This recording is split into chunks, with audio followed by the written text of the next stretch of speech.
По 3.000 денари за секој прваче и по 6.000 денари за секој запишан средношколец ќе додели општината Свети Николе оваа година.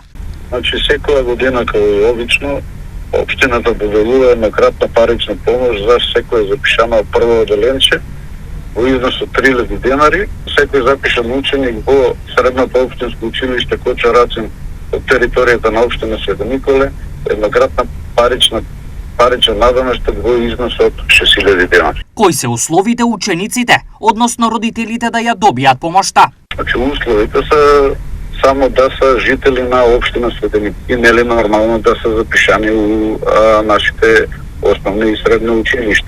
Колку ученици годинава се запишани, кои можат да аплицираат за еднократната парична помош? Годинава во Свети Николе во трите основни училишта е запишани вкупно 128 правачиња, а во средното општинско училиште Кочо Рацин 75 средношколци. Барањата за еднократната парична помош можат да се поднесат во училиштето, каде што е запишан ученикот, и во канцеларијата за едно шалтерско работење на општината Свети Николе, стои во соопштението од општината.